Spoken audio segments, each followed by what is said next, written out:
오늘의 본문을 가지고 그러므로 더욱 힘써라는 제목으로 함께 말씀 나누고 싶습니다. 오늘의 본문 베드로 후서는 지난번 신년 예배 때 말씀드렸듯이 베드로가 쓴 두 번째 편지입니다. 그 당시에 영지주의자라고 하는 이단들과 대항해서 아는 것의 중요함, 그들이 주장하는 신비로운 알, 자기들만 아는 특권적인 알미 아니라 하나님을 더욱더 깊이 알아가는 알미 중요한 것이다 라는 것을 가르쳐주는 말씀입니다. 그래서 베드로후서 1장 2절은 주 예수를 알므로 은혜와 평강이 너에게 더욱 많아질지어다 라고 이야기를 맺고 있지요. 그래서 저도 여러분에게 권면하지 않았습니까? 더욱더 깊이 하나님을 알아가도록 애쓰셔야 됩니다 라는 것입니다. 그리고 오늘의 본문은 그것에 대한 이야기를 좀 더 깊고 자세하게 하는 것이라고 이해하시면 됩니다. 3절은 이렇게 출발합니다. 그의 신기한 능력으로 생명과 경건에 속한 모든 것을 우리에게 주셨다라고 말이죠. 신기한 능력이 등장합니다. 우리는 신기하다라는 단어를 들으면 약간 신비로운 것 그리고 초월적인 무언가를 떠올립니다. 맞습니다. 그런 겁니다. 그런데 문제는 그것이 우리에게 무슨 작용을 하느냐가 다른 것입니다. 신기한 능력이 나한테 들어왔다. 그럼 우리가 번뜩 떠오르는 것은 초능력이죠.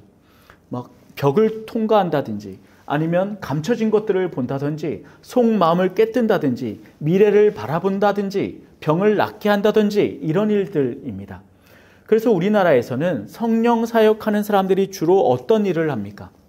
병 고쳐주죠. 예언해주죠. 그리고 이 사람에게 성령을 전해주는 일들을 하지 않습니까? 그런데 그런 해석들은 제가 볼 때 무척이나 위험하고 왜곡되고 잘못될 확률이 높습니다. 성령의 사역이라 함은 기본적으로 어떤 일인가? 그것은 우리가 나중에 다시 다뤄볼 일이 있겠습니다만 결국은 하나님을 알아가게 하는 것입니다.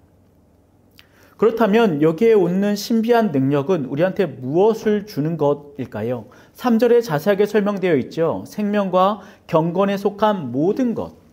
그것을 이미 주셨다는 겁니다. 그러면 생명과 경건에 속한 모든 것은 무엇이냐? 쉽게 말하면 이겁니다. 성도가 이 세상의 성도로 살아갈 수 있는 모든 것. 우린 때로 이런 말 합니다. 아유, 나는 안 돼. 전 목사님이나 가능하지. 우리 같은 평신도들은 어떻게 그렇게 살아? 라는 말들. 그 말들은 변명에 불과하다는 것이 바로 오늘의 본문의 내용입니다. 이미 다 주셨다는 거예요. 다 주셨는데 우리가 왜 거기에서 변명을 하고 있느냐 말입니다. 이미 내 안엔 신기한 능력이 다 들어온 거예요. 무엇 할 수 있는 능력? 그리스도인으로 살아갈 수 있는 모든 힘. 그게 나한테 다 들어왔단 말입니다. 그러면 그 신기한 능력은 나한테 어떻게 들어옵니까? 오늘의 본문대로 말하면 알므로 말미암아 들어왔다는 겁니다. 그럼 여러분 생각해 보십시오. 알므로 나한테 살아갈 수 있는 힘과 모든 경건한 삶의 능력이 들어왔습니다.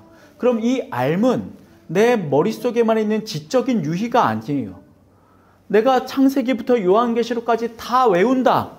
혹은 내가 한 글자도 틀리지 않고 쓴다. 혹은 내가 모든 주석을 달 수 있는 지적인 능력이 있다. 철학적으로 변증할 수 있다라는 것이 아닙니다. 이 알은 무엇이냐면 결국 내 삶 속에서 하나님의 말씀대로 살아가는 모든 과정입니다. 쉽게 말하면 너희가 알아야 된다라고 하는 베드로의 말은 너희가 들었으면 들은 대로 삶에서 반응이 나타나야 돼.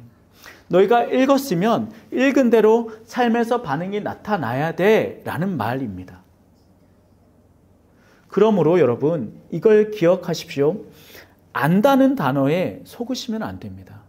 우리가 성경 공부 하자고 하는데 결국 성경 공부의 최종 지점은 내가 그것을 배워서 책을 한 권 혹은 몇 권 써 내려가거나 읽는 데 있는 것이 아니라 그 책의 내용들을 내가 받아들여서 그대로 내 삶에 투영하는 데까지, 거기까지가 암입니다.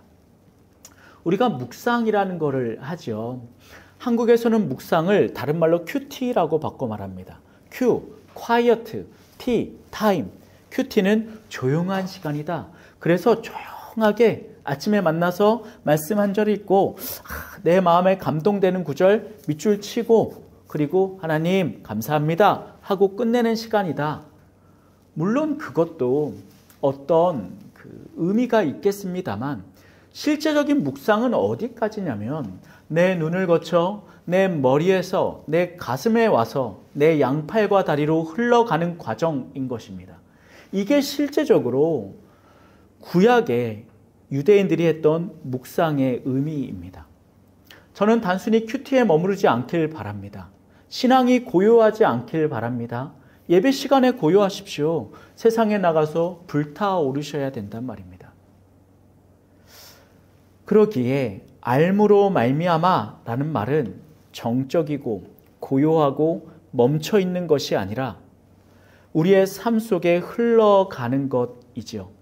그래서 그 알므로 결국 얻어내는 경건한 삶이란 무엇입니까?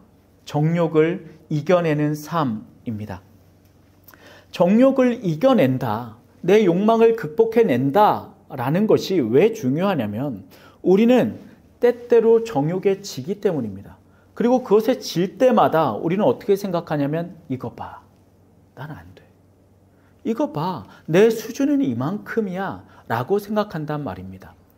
제가 사진에 성냥갑을 넣어 놓았는데 성냥갑 안에 빈대를 넣어 놨다고 합니다. 빈대가 성냥갑 안에서 맨날 며칠을 산 거예요. 그리고 성냥갑에서 빈대를 꺼냈을 때 빈대의 최고 점프력은 어디까지다? 성냥갑 높이만큼이다. 원래 빈대는 자기 몸의 60배 내지 100배를 뛰어요. 엄청 높이 뛸 수 있는 존재임에도 불구하고 성냥갑 안에 갇혀있는 그 순간 자기는 고작 그거구나 라고 하는 자기 인식 속에 빠져든단 말입니다.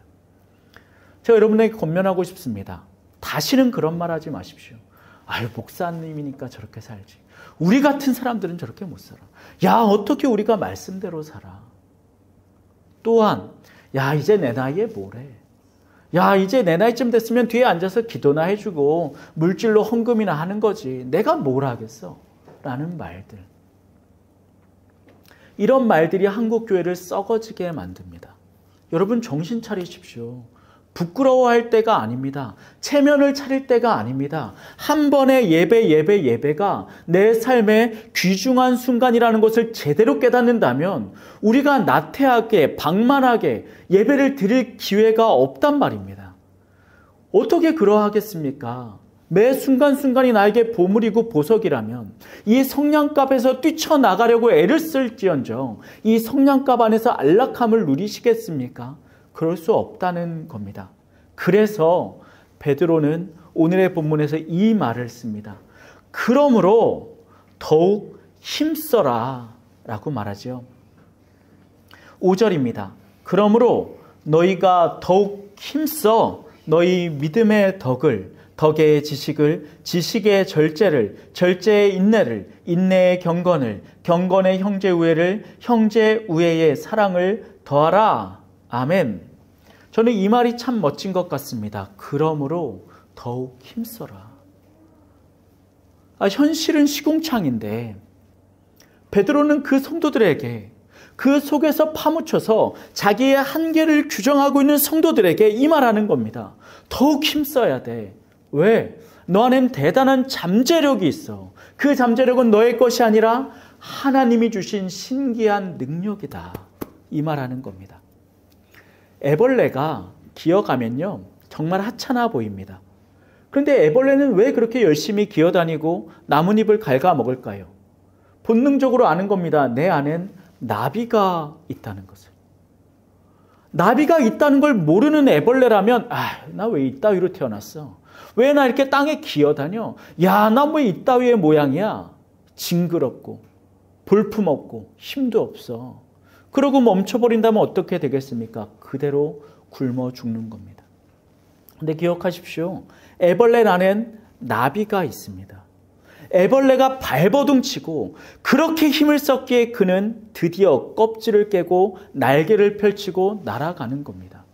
저는 성도가 마찬가지라고 생각합니다. 인간이라고 하는 껍데기 안에 우리는 갇혀 있습니다. 내 안에 신기한 능력이 있다는 것도 모르고 그리고 스스로 제안하죠. 아유, 인간은 어쩔 수 없어. 사람은 어쩔 수 없는 거야. 예수님은 하나님이니까 그렇게 사시는 거지. 라는 식의 자위를 해댑니다. 그런데 기억하십시오. 내 안엔 이미 하나님이 모든 신기한 능력을 주셨습니다. 어떻게 살 수 있는?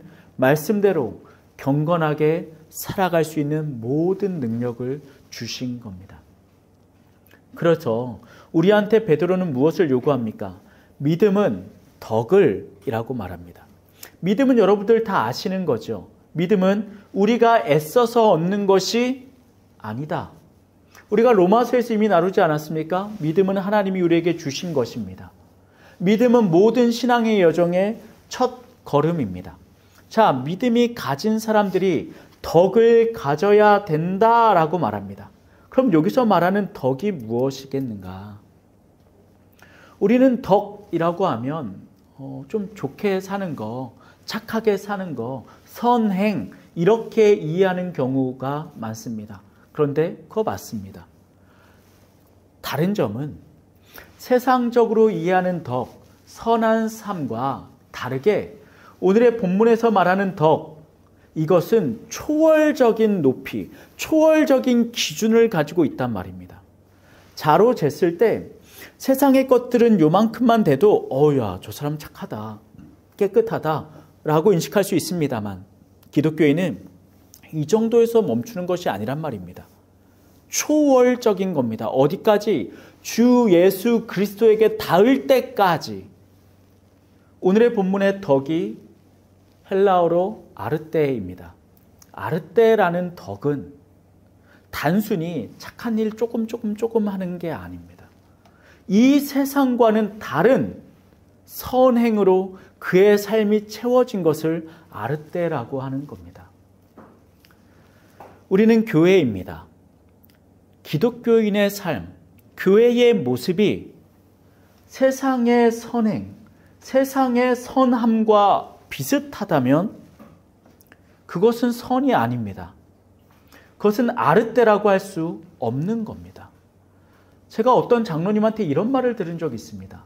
내가 생각하는 신앙인은 예수님 믿고 50이 기준이라고 봤을 때 51 정도만 살아도 하나님이 잘했다, 칭찬해 준다 하고 복을 쏟아주고 천국 가게 해주는 거라고 생각한다. 저는 그분의 삶이 안 봐도 보입니다. 세상에서 얼마나 많은 타협을 하고 있을지, 세상에 얼마나 적게 자신의 선행을 베풀고 있을지가 보입니다. 인색하지 않습니까? 50이 기준점인데 1만큼 더 하는 거. 신앙인 요것만 더 하면 돼, 요것만.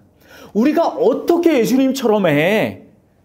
요 정도만, 남들보다 아주 조금만 더 잘 살아도 돼. 아닙니다, 여러분. 그건 세상의 덕의 기준입니다. 우리는 아득하게 세상의 기준을 초월한 덕이 요구되고 있는 것이죠. 그리고 그 덕에 지식을 더하라고 말합니다. 여기서 말하는 지식은 무엇이겠는가? 그노시스라는 단어를 쓰는데요. 이 그노시스에서 나온 것이 영지주의입니다. 그런데 그 의미가 다릅니다. 이 그노시스, 영지주의자들은 갑자기 신비로운 지식이 내 안에 빡 꽂힙니다. 그래서 빠라락 깨달아요. 신비한 말을 하고 자기들끼리 모여서 자기들만의 그 비밀스러운 집회를 연단 말입니다. 그런데요, 여기서 말하는 지식은 성경적인 지식, 하나님에 대한 논리, 이론, 이런 게 아닙니다. 여기서 말하는 지식은 뭐냐면 우리가 일상을 잘 살아가기 위한 상식입니다.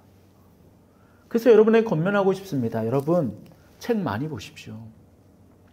유튜브를 볼 수도 있겠죠. 나한테 지식을 전달해주는 좋은 채널이라면. 그럼에도 불구하고 제가 책을 권하는 까닭은 무엇이냐면 시간 대비 가장 많은 지식을 가질 수 있는 최고의 수단이기 때문입니다. 영화, 드라마 다 좋습니다. 나에게 지식을 주는 것이라면.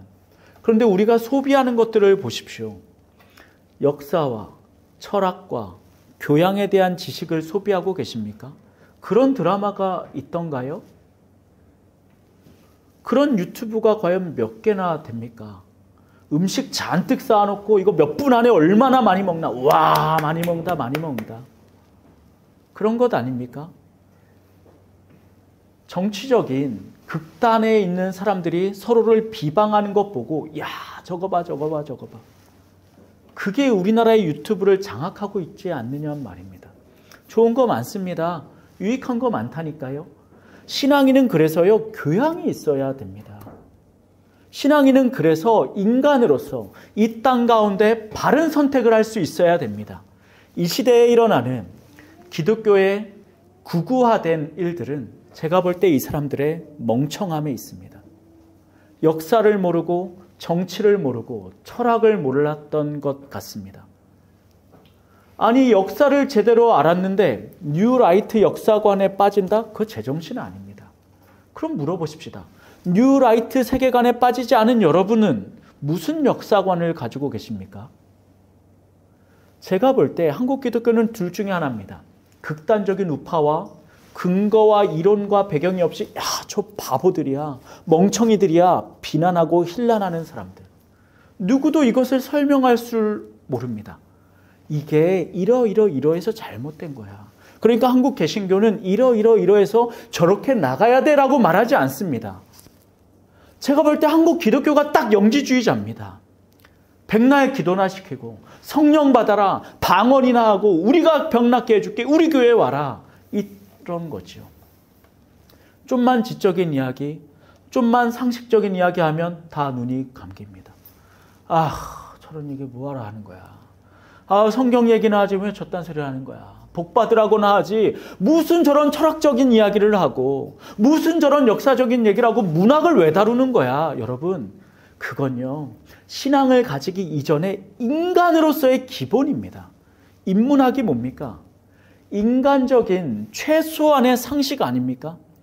인문학이 땅바닥에 떨어진 OECD 국가 1위가 한국입니다. 책을 안 봐요. 이거 부끄러운 일인 줄 아셔야 됩니다. 한국인의 소비하는 책 소비량이 0.6권이랍니다. 1년에. 우리나라 사람 중에 책 읽는 사람들은 과하게 읽고, 그리고 나머지 대다수가 상식이 없습니다. 그러니 유튜브에 호도되고 말 같지 않은 세계관과 역사관에 끌려가는 것 아닙니까? 앞에서 목사가 헛소리와 개소리를 짓거려대도 아멘 아멘 합니다. 입에서 나오는 말마다 헛소리인데 거기에 사람들이 동조하고 거기에 사람들이 끌려가는 게 슬픕니다. 그럼 여러분은 그것에 대항할 지적인 능력이 있으시냔 말입니다. 아유, 이제 늙었어. 아유, 나 바빠. 나 공부해야 돼. 나 이래야지. 여러분을 성냥갑에 넣어두지 말라니까요. 누구는 안 바빠서 책 봅니까? 누구는 할 일이 없어서 책 읽고 앉아 있는 겁니까? 아니라니까요.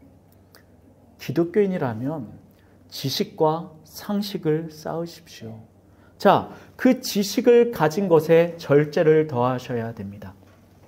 절제는 여러분이 아는 그 절제입니다. 그런데 왜 지식엔 절제를 쌓아야 할까요? 간단합니다. 알면 가르치려 들거든요. 제가 알았어요. 그러면 그걸 모르는 사람이 나타나면 비아냥됩니다. 이 시대는 우파와 좌파, 보수와 진보로 나눠져 있습니다. 보수는 극우화돼 버렸습니다. 우리나라 보수는 더 이상 보수가 아니에요.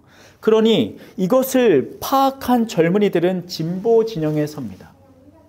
우리나라 진보는 사실 진보도 아니지만 진보 진영에 선 청년들이 이 우파를 바라보며 가지는 태도는 무엇이냐면 조롱입니다.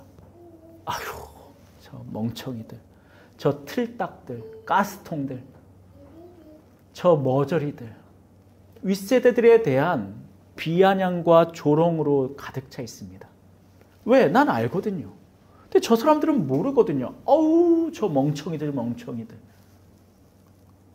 지식을 가진 사람들이 취할 수 있는 최악의 자세가 그것을 무방비하게 사용하는 겁니다. 앉혀놓고 막 주입시키는 거예요. 앉아봐. 내 말 들어. 내가 하는 말이 맞아. 너는 몰라. 넌 멍청해. 그래서 베드로는 지식에 있어서 반드시 있어야 되는 게 절제라고 가르치는 것 같습니다. 해야 할 때 말하고 말하지 말아야 될 때 말 안 하는 것. 가르쳐야 할 때 가르치고 가르치지 말아야 할 때 가르치지 않는 것. 목사들이 직업병이 있어요. 그게 뭐냐면 가르치려 드는 겁니다. 저도 거기에서 벗어나지 못합니다. 저도 가끔씩 깜짝깜짝 놀래요. 제가 자꾸 이야기를 하는 와중에 지식을 전달하고 가르치려 들 때가 있는 거예요. 아우, 내가 대화를 해야 되는데, 상대방의 말을 들어야 되는데 듣지 않고 내 말만 하는 겁니다. 제가 이번 주에 제가 아끼고 존경하고 친하게 지내는 목사님들에게 새해 인사를 다 돌렸습니다. 저도 목사예요. 그분들도 목사잖아요. 같이 통화를 합니다. 어떤 일이 벌어질까요? 주도권 싸움을 해요. 서로 자기 얘기하려고. 그런데 서로 막 말을 끊어요. 제가 막 말하고 있는데 껴든다고요. 그리고 막 저한테 가르쳐요. 그래서 있잖아, 진이야. 너 이렇게 해야 돼. 너 올해는 이렇게 목회해야 돼. 제가 그때도 또 느낍니다. 야, 직업병이 대단하구나, 대단해. 저도 제 성도들을 만나거나 따로 개인적으로 청년들을 밖에 만나면 신나게 말합니다. 말 진짜 길게 해요. 제가 제 멘토 목사님들을 만나잖아요. 2시간, 3시간 동안 입 다물고 듣다만 와요. 얼마나 하실 얘기가 많은지. 그리고 마지막에 꼭 덧붙이는 말이 이겁니다. 야, 내가 말 너무 많이 했다. 직업병이야, 직업병. 그런데 이게 목회자에게 나타나죠. 또 한 부류에게 나타납니다. 그게 나이 많이 드신 분들입니다. 나이 많이 드신 분들은 기본적인 생각이 이거예요. 나는 알아. 내가 다 해봤어. 그러니까 젊은 애들 내 말 들어. 이겁니다. 절제하십시오. 절제가 필요합니다. 그리고 매 순간 이 나의 삶에 나를 욕망 가운데 이 지식을 퍼붓고 나를 드러내려고 하는 이 욕망 가운데 절제한 사람들만이 도달할 수 있는 영역이 있는데 그게 바로 인내입니다. 절제라는 것은 순간순간의 참을성이라면 인내는 그 참음의 이어짐이라고 보시면 될 것 같습니다. 우리가 강아지를 훈련할 때 최고로 잘 훈련된 상태를 어디라고 보냐면 기다려 라고 하고 주인이 어딜 가거나 업무를 보고 왔음에도 불구하고 그 자리에 있는 것. 그것이 강아지 훈련이 끝났다고 말합니다. 그 앞에 엄청 맛있는 것을 갖다 놓고 먹지 마 라고 말했음에도 그 강아지가 침을 질질질질질 흘리면서도 그걸 먹지 않을 때 그때 훈련이 끝났다고 말하는 겁니다. 저는 성도가 인간으로서 그의 삶이 완성되는 순간은 욕망 앞에 내가 인내하며 살아가는 것을 배웠을 때라고 생각합니다. 그런 사람들이 도달하는 경지가 있습니다. 그런 사람만이 갈 수 있는 경지가 무엇이다? 그게 바로 경건이라고 저는 생각합니다. 이 경건은 2가지 의미가 있는 거예요. 하나님을 알아갑니다. 그래서 하나님께 감동하죠. 그분께 내 삶의 태도를 보입니다. 그것처럼 사람한테 대하는 겁니다. 여기에 왜 인내가 필요할까요? 왜냐? 사람들은 하나님이 아니거든요. 하나님은요, 신실하세요. 변함이 없으시죠? 공의롭고 정의롭고 아름다우십니다. 모든 미사여구를 다 갖다 대도 됩니다. 근데 인간은요, 아니에요. 내가 선하게 대해요? 내 뒤통수를 치네요. 내가 아름다운 말을 해요? 나를 짓밟으려고 드네요. 제가 그들 안에 들어가서 그들의 비위를 맞춰주고 분위기를 깨트리지 않으려고 굴면 나를 우스운 사람으로 알아요. 나를 막 짓밟으려고 한다니까요. 쟤는 저래도 되는 애구나 라고 한다니까요. 그걸 참아낼 수 있습니까? 그게 경건입니다. 경건을 몇 시간 기도했어? 나 몇 번 성경 읽었어? 나 필사 몇 번이야? 나 방언에 성령 체험에서 불을 봐. 이런 걸로 이해하니까 한국교회가 망가지는 겁니다.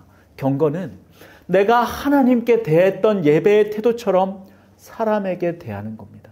그 과정엔 절제로 점철된 인내가 바탕이 되지 않으면 불가능합니다. 제가 자주 다짐하는 게 있어요. 화내지 말아야지. 우리 원희 민이한테 혼내지 말아야지. 그런데 그거 하루를 넘기기가 힘들어요. 막 미치게 만들 때가 있어요. 하지 마 라고 하는데 해요. 미니가 있으니까 미니 얘기할게요. 어제 아내가 미니 앞머리로 이렇게 잘라줬어요. 미용실 절대 안 간다 그래갖고. 가만히 있어 가만히 있어. 그래서 머리카락이 모였습니다. 미니가 어떻게 했을까요? 후, 불어버렸어요. 사람이요 도는 거예요. 도는 거. 가만히 있어. 좋게 좋게 여러 번 말했는데 모인 머리카락을 보고 후 불면 그게 집안 사방에 퍼질 것 아닙니까? 거실에서 잘랐으니 돌아버리는 겁니다. 거기에서 누가 화 안 냅니까? 성도로 살아간다는 게요 그렇게 어려워요.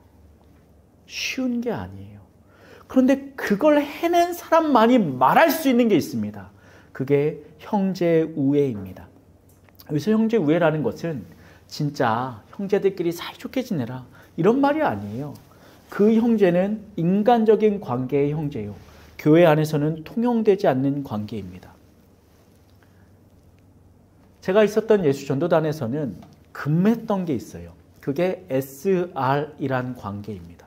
Special Relationship, 특별 관계란 뜻이에요.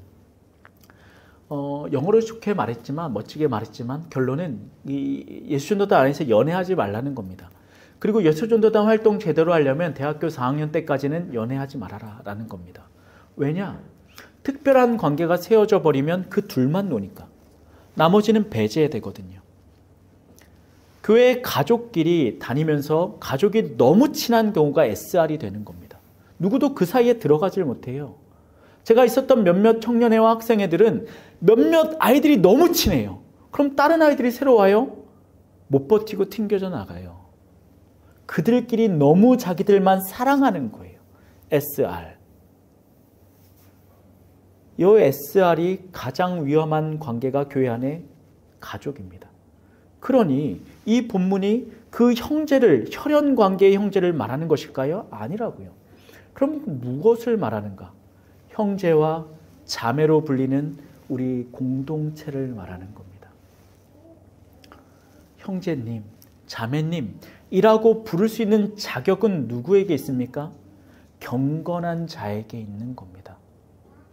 누구와도 SR을 맺지 않고 누구와도 특별한 관계를 맺지 않고 모든 일을 형제와 자매로 바라보는 사람. 그게 어떻게 가능합니까? 누군가는 내 마음에 들기도 하고 안 들기도 하는데 그게 형제 아닙니까?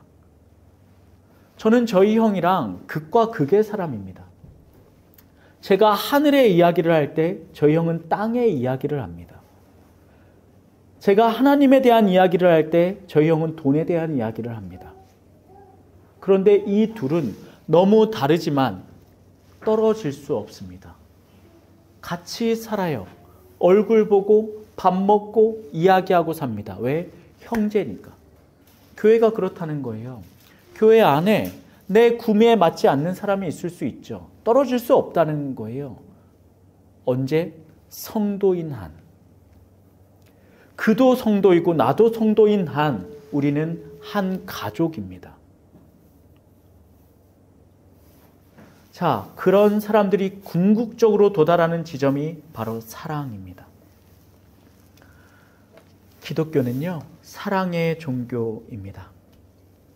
이 사랑이라는 말은 요즘 젊은 아이들이 말하는 것처럼 feel, 막 첫눈에 반하는 첫사랑, 두근거림 이런 게 아닙니다. 여기서 말하는 사랑은 예수 그리스도의 사랑이요, 다른 말로 아가페입니다. 그리고 그것의 본이 무엇이다? 십자가이죠. 형제를 사랑합니까?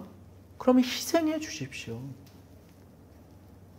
형제를 내가 진심으로 사랑합니까? 그럼 내려놓는 겁니다. 내가 내 형제를 위해 내 몸을 죽일 수 있다면 그보다 높은 사랑이 없나니? 라고 예수님이 가르쳤습니다. 그럼 결국 보십시오. 믿음에서 출발한 이 신앙인의 삶의 여정은 어디에서 멈춥니까? 사랑에서 멈추는 겁니다. 이 모든 걸 통칭해서 우리는 이렇게 부릅니다. 안다, 알아간다 라는 것이죠. 무엇이 아니라 앉아서 책 좀 읽고 이러는 것이 아니라.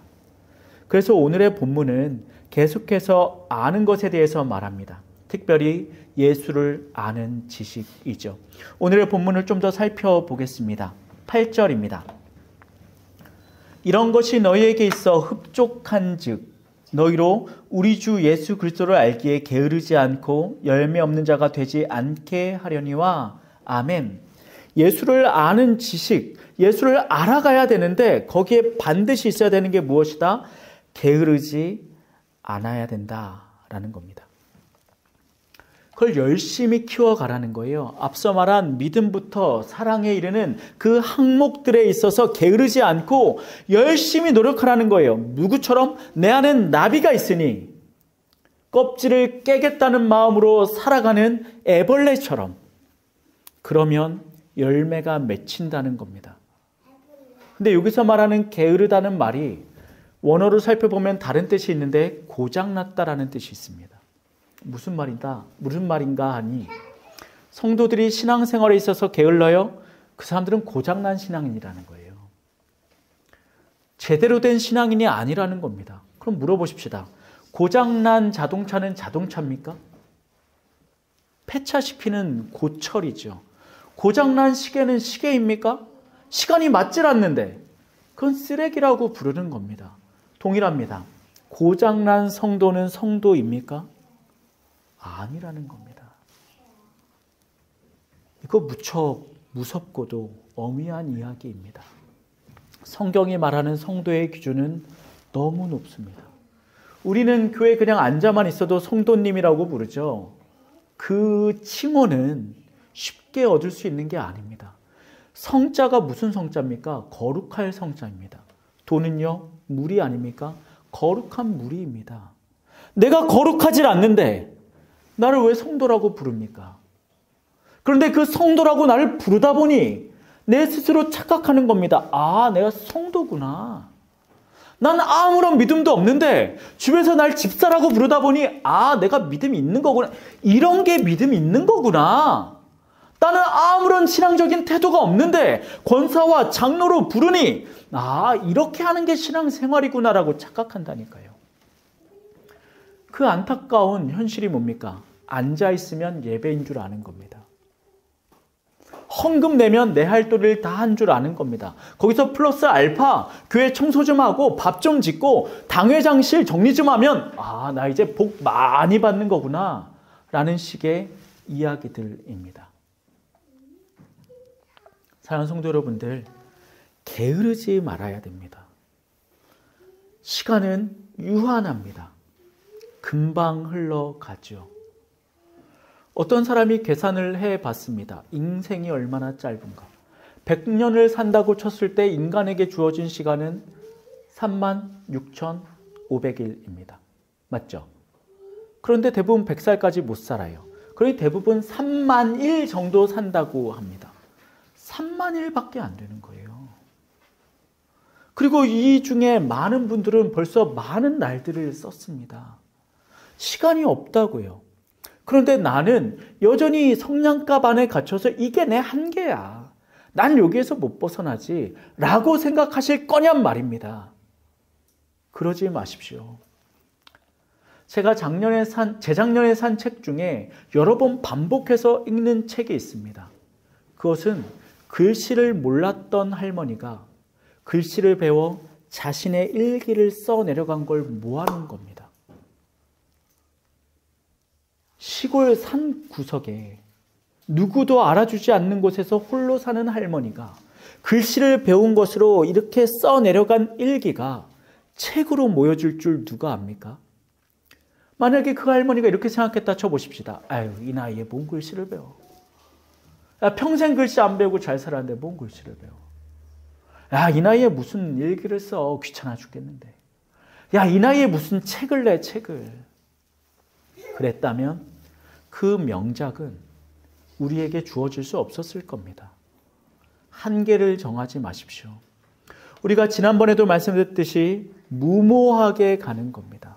신앙인은요, 내 안에 신비한 능력이 있음을 깨닫고 무모하게 달려가는 여정이 되는 것입니다. 자, 게으르지만 않으면 됩니다. 반면 게으르면 어떻게 됩니까? 9절에 이렇게 말합니다. 이런 것이 없는 자는 맹인이라 멀리 보지 못하고 그의 옛 죄가 깨끗하게 된 것을 잊었느니라. 아멘. 맹인이다 라는 겁니다. 왜 맹인이라 말하는가? 미래를 보지 못하니까. 우리에게 눈이 있다는 것을 앞을 본다라는 의미로 본다면 성경에서 눈은 미래입니다. 근데 맹인이네요. 앞날을 몰라요. 우리 앞날이 뭔데요? 주님 오신다는 거예요. 심판이 임한다는 겁니다. 우리 안에 제한된 날들이 있다는 겁니다. 그런데 이 맹인이 앞을 보질 못하니 현재만 살아가는 겁니다. 땅, 돈, 성공, 명예, 먹을 것, 입을 것, 집, 이런 것들만 내 입에 되뇌이며 살아가는 겁니다. 미래를 보지 못하니까. 미래를 본다면 이 지금에 있는 것들은 버려도 상관없는 것이죠. 저기에 대단한 보물이 있는데 여기에 있는 것들 때문에 내가 주저한다? 그것만큼 어리석은 게 어디에 있습니까? 부모들이 아이들과 쇼핑을 할 때 답답할 때가 많습니다. 저기 있는 물건이 훨씬 좋거든요. 근데 어떤 이유에서인지 아이들은 이 보잘것없고 하찮은 물건에 꽂힐 때가 있습니다. 부모들이 자꾸 말해요. 야, 그거보단 저게 좋아. 야, 저거 사, 저거 사. 근데 아이들이 꼭지가 돌아서 땡깡을 부리기 시작하면 답이 없습니다. 이걸 놓질 않아요. 결국 부모들은 그걸 사주게 되는 경우가 태반이죠. 사왔습니다. 어떻게 될까요? 금방 고장나요. 금방 쓰레기로 변하는 거예요. 그럼 부모는 생각하죠. 아유, 저걸 사야지, 저걸 사야지. 앞을 본다는 건 이런 겁니다. 하나님이 우리를 바라볼 때 어떤 기분이시겠습니까? 야, 내가 너희들을 위해서 이렇게 좋은 걸 준비했는데 왜 그 자리에 머물러 있냐? 라고 안타까워하지 않으시겠습니까? 그러므로 우리는 무엇 하셔야 됩니까? 알아가야 합니다. 왜? 맹인이 아니라면. 내 앞에 미래가 보이니까. 그래서 베드로는 이 말을 한 번 더 사용합니다. 그러므로 형제들아 더욱 힘써 라는 말. 오늘의 본문 3절부터 11절까지 이 표현이 벌써 2번이나 나옵니다. 그러니까 제발 힘써라, 힘써. 얼마나 안타깝습니까? 얼마나 처절한 울부짖음일까요? 저는 이 말을 보면서 떠오른 이미지는 자전거입니다. 자전거 다 탈 줄 아십니까? 자전거는 아주 신기한 물건이라고 저는 생각합니다. 제가 너무너무 사랑해요. 왜냐? 얘는 탈 때마다 신기한 게 어떻게 일렬로 있는 이 두 바퀴가 넘어지지 않고 앞으로 갈까입니다. 우리의 상식으로 넘어지지 않으려면 최소 삼각형은 돼야죠. 일렬로 있으면 넘어질 것 아닙니까? 그런데 자전거는 일렬임에도 불구하고 넘어지질 않는다고요. 그런데 넘어지지 않으려면 단 하나의 조건이 필요합니다. 페달을 계속 밟아야 돼요. 페달을 밟지 않고 속도가 줄어들면 얘는 넘어집니다. 그런데 페달만 밟으면 밟는 동안은 언제나 앞으로 갑니다. 쓰러지지 않고. 저는 이것이 더욱 힘쓰라는 말의 의미라고 생각합니다. 우리는 10대, 20대, 30대, 40대 때 정점을 찍고 50을 넘어가면서 신앙을 느슨하게 인식하기 시작합니다. 인생도 알 만큼 알았고 삶이 뭔지도 좀 깨달았고 다를 만큼 달았고 나이도 좀 먹었고 육체적인 힘도 좀 떨어지고 그러니 뭐 이런 거구나. 뭐 이렇게 살다가 죽는 게 인생이구나. 라는 식으로 생각하는 것 같습니다.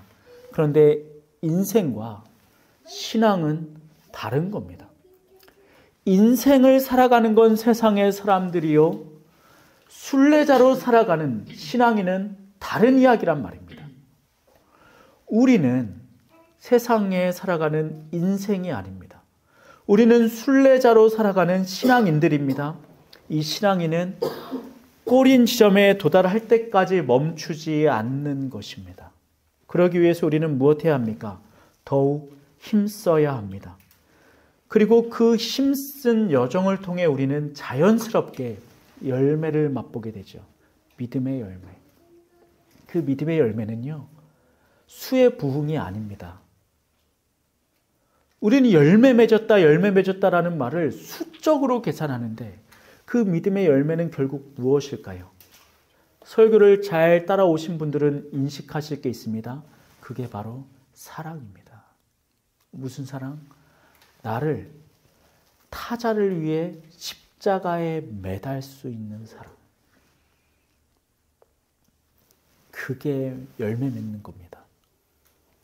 사랑하는 성도 여러분들, 여러분들의 삶에 이것이 있길 바랍니다. 그런데 여기에서 멈추지 않고 베드로는 11절에 한 가지를 추가하죠. 이같이 하면 우리 주 곧 구주 예수 그리스도의 영원한 나라에 들어감을 넉넉히 너희에게 주시라. 아멘. 그리스도의 영원한 나라에 들어감을 넉넉히 준대요. 좀 표현이 이상하네요. 우리는 이미 믿어 하나님 나라에 들어가는 겁니다. 그런데 넉넉히 주면 10평짜리 받을 거 20평짜리 받고 20평짜리 받을 거 한 50평짜리 받는 겁니까? 우리가 그렇게 배워왔죠. 저는 그렇게 배웠거든요. 그래서 전도 많이 하고 헌금 많이 하고 봉사 많이 하면 내가 죽었을 때 하나님 나라에 으리으리한 궁궐이 딱 있다라고 배웠습니다. 그런데 우리는 지금까지 그런 해석이 틀렸다고 여러 번 말씀드렸죠.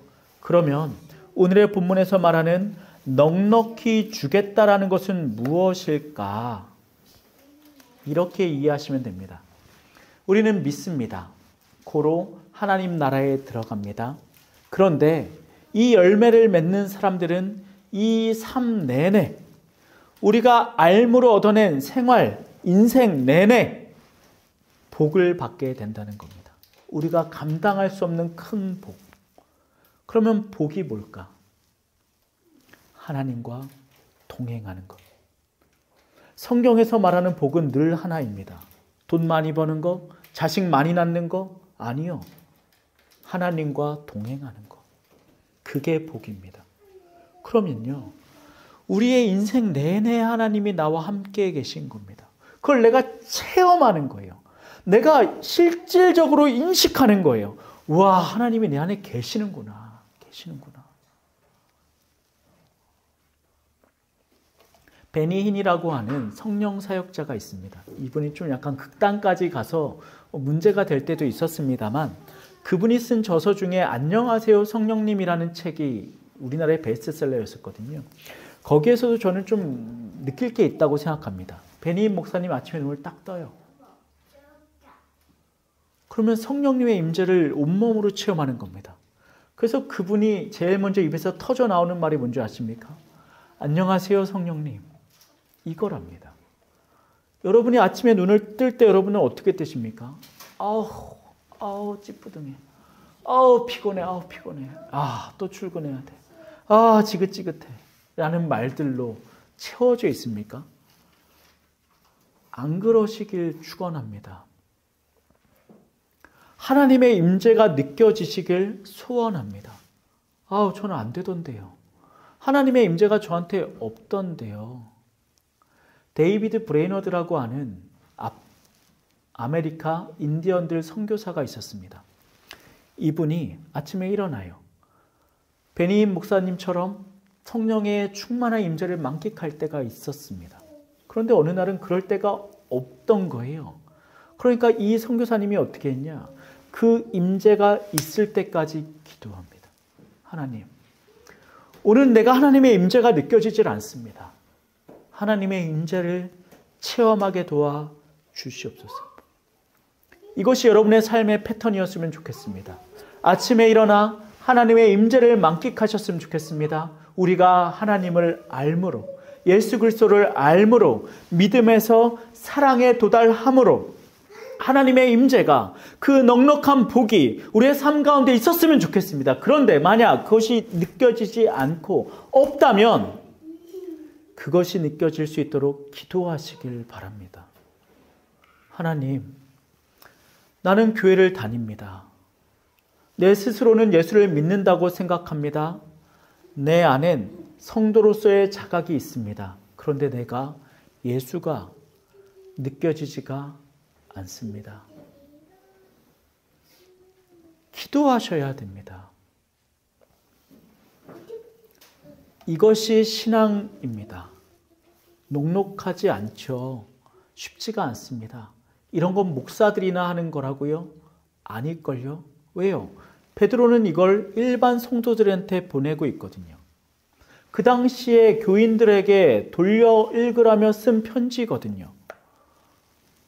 어떻습니까? 이 수준의 차이가 어떠십니까? 이 믿음의 격차가. 사랑하는 성도 여러분들, 제가 이렇게 산다는 말을 하는 게 아닙니다. 그런데 적어도 분명한 건 이겁니다. 저는 애쓰고 있습니다. 여러분도 애쓰시길 축원합니다. 우리의 최종 목표는 예수 그리스도입니다. 내 이웃사람, 옆에 직분자, 우리 교회 목사, 그게 여러분의 신앙의 목표가 되지 않길 바랍니다. 예수 그리스도를 목표 삼아 우리에게 주신 신기한 능력을 힘입어 끝없이 무모하게 더욱 힘써 여러분의 삶을, 믿음을, 신앙을 훈련해 나아가시는 여러분 되시길 축원합니다. 기도하시겠습니다.